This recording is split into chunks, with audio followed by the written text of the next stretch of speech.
Hello my dear students, how are you all. Welcome to my channel. Students, आज हम start करेंगे class 10th की science का first chapter, जो कि है chemical chemical reactions and equation. ये फर्स्ट चैप्टर है, केमिस्ट्री का चैप्टर है क्लास 10th का। इसको स्टार्ट करेंगे और उससे पहले मैं आपसे रिक्वेस्ट करना चाहूँगा कि दो बातें हैं। एक तो कि आपने साथ साथ में नोट्स बनाते रहो, ओके। और कोई भी क्वेश्चन है तो आप मुझे, आपकी कोई भी क्वेरी आप मुझे कमेंट कर सकते हैं, ठीक है। So let's start the class. और अगर ये चैनल और ये वीडियो आपको अच्छी लगे तो प्लीज़ इसको लाइक करें, चैनल को सब्सक्राइब करें, ताकि ऐसी वीडियोस और भी आती रहें, एजुकेशनल वीडियोस। ऑलराइट। सो सबसे पहले हम ये समझते हैं कि जो चैप्टर है केमिकल रिएक्शंस एंड इक्वेशंस क्या होता है। आपने 7th में या 8th में पढ़ा होगा chemical change and physical change, right. तो फिजिकल चेंज और केमिकल चेंज क्या होता है। हालांकि इस चैप्टर में हम सिर्फ केमिकल रिएक्शंस पढ़ेंगे, केमिकल चेंजेस जो होते हैं। पर आपको डिफरेंस तो पता होगा कि केमिकल चेंज मतलब होता है जब आप कोई भी चीज़, दो प्रोडक्ट्स, दो दो रिएक्टेंट्स लो, कोई दो चीज़ें लो और जो नई चीज़ बने, जो नया प्रोडक्ट बने वो बिल्कुल अलग बने, उसमें कुछ बिल्कुल चेंज हो, ठीक है। अभी मैं एग्जांपल से समझाऊंगा आपको। और फिजिकल चेंज क्या होता है, जब आप किसी चीज़ को कट करो या उसको, उसके पीसेस कर दो, तोड़ दो उसको, लेकिन वो चीज़ वही की वही रहती है, सेम रहती है, उसमें कोई चेंज नहीं होता। जैसे मैं एग्जांपल देता हूँ, आप एक वुड का पीस लो और आप उसको बर्न करो, ठीक है। आप उसको जला दिया, आप देखेंगे कि थोड़ी देर बाद वो एशेज़ बन जाती है, ठीक है। अब वुड तो नहीं रही ना, वो चेंज हो गई। अब अगर उसी वुड को मैं पीसेस कर दूँ, स्मॉल पीसेस, तो हालाँकि उसके पीसेस हो गए, बट उसकी शेप चेंज हो गई, कलर भी चेंज हो सकता है और भी कोई फिजिकल चेंज आ सकता है, बट कोई नया प्रोडक्ट नहीं बना।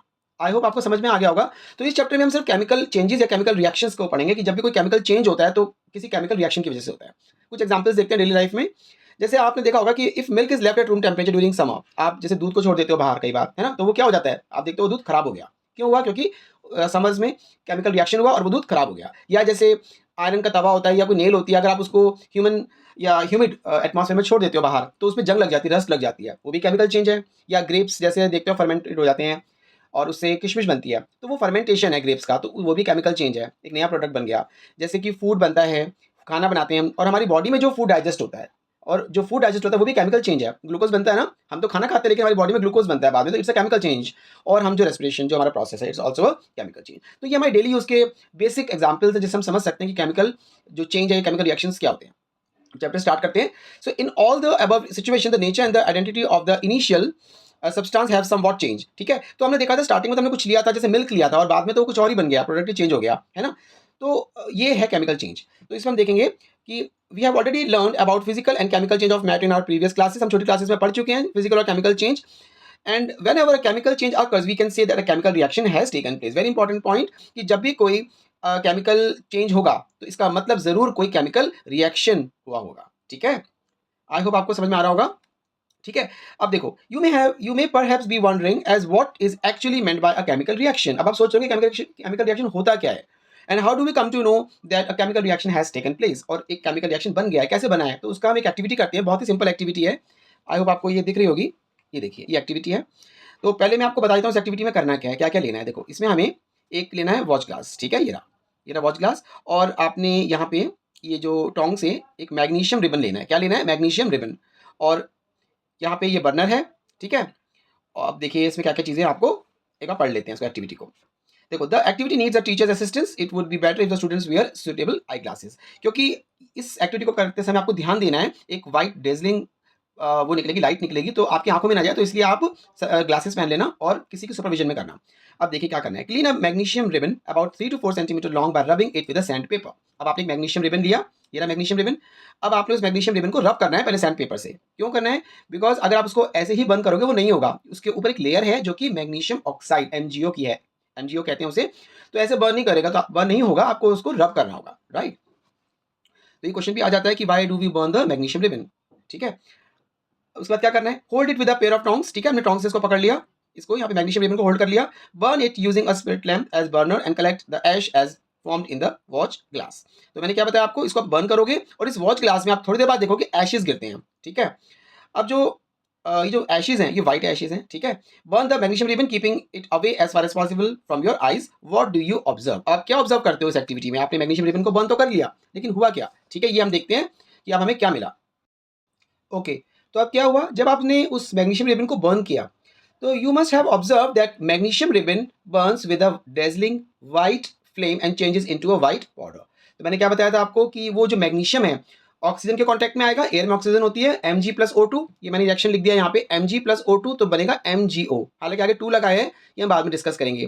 तो Mg plus O2 MgO magnesium oxide बन गया, और साथ में आपको डेजलिंग व्हाइट फ्लेम मिलता है और एक पाउडर बन जाता है जो आपके वॉच क्लास में मिला था, ठीक है। This powder is magnesium oxide, it is form due to the reaction between the magnesium and oxygen present in the air, ठीक है। अभी मैंने आपको बताया कि ऑक्सीजन और मैग्नीशियम दोनों ने रिएक्ट किया और MgO बन गया, ठीक है। तो ये इस एक्टिविटी से हमें ये पता लगता है कि हमने देखो स्टार्ट तो किससे किया था, Mg से किया था, एक मैग्नीशियम रिबन है, ठीक है, वो तो रिबन था, और बाद में जो हमें प्रोडक्ट मिला है वो क्या मिला, पाउडर फॉर्म में मिल गया, बिल्कुल स्टेट चेंज हो गई, हमें बिल्कुल नया एक नई चीज़ मिली है, एक नया केमिकल मिला, एक नया प्रोडक्ट फॉर्म हुआ है, इसे कहते हैं केमिकल चेंज, ठीक है। अब एक एक्टिविटी और कर लेते हैं, एक्टिविटी 1.2।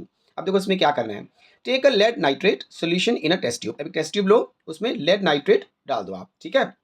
अब लेड नाइट्रेट का फॉर्मूला क्या होता है आप देख सकते हो अपने पास, PbNO3 और बाहर 2 आएगा, PbNO3, ये देखिए फॉर्मूले साथ साथ लिखते रहो आप, आपकी प्रैक्टिस होती रहेगी और आपको याद नहीं करने होंगे, ठीक है, याद नहीं करने पड़ेंगे, अपना आप याद हो जाएंगे।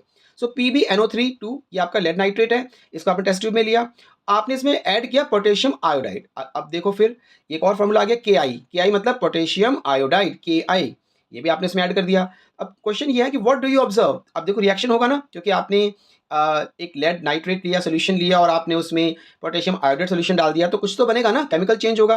तो हमें क्या ऑब्जर्वेशन रहेगी, हमें मिलेगा PbI2 यानी कि लेड नाइट्रेट, लेड आयोडाइड, ठीक है, और क्योंकि Pb लेड होता है, I2 PbI2 means lead iodide, और KNO3 मिलेगा। खास बात यह है कि आपको ना जब ये रिएक्शन करोगे तो एक येलो प्रेसिपिटेट फॉर्म होगा। प्रेसिपिटेट क्या होता है, एक इनसॉल्युबल वो होता है पार्ट, जैसे कि आपने देखा होगा जमा हुआ, जो आप टेस्ट में नीचे बैठा हुआ देखोगे ना, वो येलो कलर का है, वही है हमारा प्रेसिपिटेट, येलो प्रेसिपिटेट होगा, ठीक है। अब आप देखो ये वाली एक्टिविटी से आपको क्या पता लगा कि आपने तो भाई यहाँ पर दो अलग अलग चीज़ ली थी, लेकिन बन क्या गया, येलो प्रेसिपिटेट बन गया, आपका PbI2 बन गया, ठीक है। तो ये एक्टिविटी भी बहुत ईजी एक्टिविटी है, ये आपके स्कूल में भी केमिकल जो आपकी लेबोरेटरी है। ओके स्टूडेंट्स, ये एक्टिविटी 1.2 हो गई। अब देखते हैं एक्टिविटी 1.3, ये भी बहुत ईजी एक्टिविटी है, बहुत ध्यान से देखना, बहुत इंपॉर्टेंट एक्टिविटी है ये। इसमें क्या करना है, पहले इसका ये डायग्राम देख लो, ठीक है ना। ये एक कॉनिकल फ्लास्क ले लिया है, इसमें नीचे हमने यहाँ कुछ जिंक के ग्रैन्यूल्स डाल दिए और एक सोल्यूशन ले लिया हमने, डाइल्यूट सल्फ्यूरिक एसिड या HCl, कोई भी एक सोल्यूशन ले सकते हो। अब देखते हैं, इसको रीड कर लेते हैं। Take a few zinc granules in a conical flask और टेस्ट ट्यूब, ठीक है, आपने ले लिया जिंक के granules, add dilute hydrochloric acid और sulphuric acid to this solution. अब आपने इसमें क्या किया, ये डाइल्यूट सल्फ्यूरिक एसिड या फिर HCl जो भी है उसमें ऐड कर दिया। Handle the acid with care, ध्यान से करना है आपने। Do you observe anything happening around the zinc granules, कुछ देखते हो आप जब आपने इसमें ऐड किया, तो मैंने जैसे बताया कि कुछ ना कुछ केमिकल चेंज होगा, रिएक्शन होगा, राइट, क्या होगा। And touch the conical flask और test tube, is there any change in the temperature, और क्या आप जब उसको टच करोगे रिएक्शन होने के बाद तो कुछ आपको फील हुआ, कुछ चेंज फील हुआ, तो दोनों के हम आंसर्स देखेंगे। पहले इसको रिएक्शन समझ लेते हैं। आपने लिया इसमें जिंक ग्रैन्यूल्स लिए, उसको हम Zn से शो करते हैं, Zn, ठीक है, ये रहा Zn, आप साथ साथ लिख सकते हो Zn plus HCl hydrochloric acid, ठीक है, दोनों को रिएक्शन कराया तो ZnCl2 बना प्लस H2। ये बहुत ध्यान देने वाली बात है कि ZnCl2 तो बना, जिंक क्लोराइड तो बना, लेकिन साथ में ये H2 भी बना, H2 मींस हाइड्रोजन गैस, और ये एरो बताता है ऊपर वाला, ऐसे जो बनाते हैं ये गैस का सिंबल है। तो इस एक्सपेरिमेंट में आप ये ऑब्जर्व करोगे कि गैस भी निकली। हमने तो देखो यहाँ पे सॉलिड पार्टिकल्स लिए थे, रिएक्शन कराया, लेकिन गैस भी प्रोड्यूस हुई। कौन सी गैस, H2 गैस, ठीक है। और इसमें एक बात और भी आपको ध्यान रखनी है कि H2 गैस, आपको पता होगा कि H2 गैस जो होती है उसको हम कैसे फाइंड आउट करते हैं, अगर उसके पास हम मैच स्टिक लेके जाएंगे तो वो पॉप साउंड प्रोड्यूस करती है ना। तो यहाँ H2 गैस भी प्रोड्यूस हुई। तो हमने इस रिएक्शन से क्या सीखा कि हमने तो जिंक के ग्रैन्यूल्स लिए थे, लेकिन एक नया प्रोडक्ट बन गया, गैस भी प्रोड्यूस हुई है, तो ये केमिकल चेंज है, ठीक है। So from all the 3 activities, जो हमने 3 एक्टिविटीज पीछे करी हैं, we can say that any of the following observation help us to determine whether a chemical reaction has taken place. इन तीनों एक्टिविटीज में हमने देखा है कि हाँ, कोई ना कोई केमिकल चेंज हो रहा है ना, केमिकल, कोई ना कोई नया केमिकल चेंज हो रहा है। अब जब भी कोई केमिकल चेंज होगा, रिएक्शन होगा, तो हमें कुछ चीज़ें ऑब्जर्व करनी है। आप देखेंगे कि या तो उसकी पहली बात है कि या तो उसकी स्टेट चेंज होगी, चेंज इन स्टेट होगा, ठीक है, या चेंज इन कलर मिलेगा आपको, या एवोल्यूशन ऑफ ए गैस मिलेगी, या चेंज इन टेम्परेचर मिलेगा। अच्छा स्टूडेंट्स, मैं आपको कहना चाहूँगा, एक रिक्वेस्ट भी है कि अगर आपको मेरी वीडियो अच्छी लग रही हो तो अपने फ्रेंड्स के साथ ज़रूर शेयर करना और इस चैनल को सब्सक्राइब भी ज़रूर करना। Okay, thank you very much. Okay, तो अब देखो, जैसे हमने कहा चेंज इन स्टेट मतलब कि आपने लिया तो कुछ और होगा रिएक्टेंट्स में, लेकिन प्रोडक्ट में आपको नया स्टेट मिलेगा, कोई नई चीज़ मिल गई। आपने लिया तो ग्रैन्यूल्स थे, लेकिन बाद में आपको गैस मिल गई, है ना, तो चेंज ऑफ स्टेट हो गया।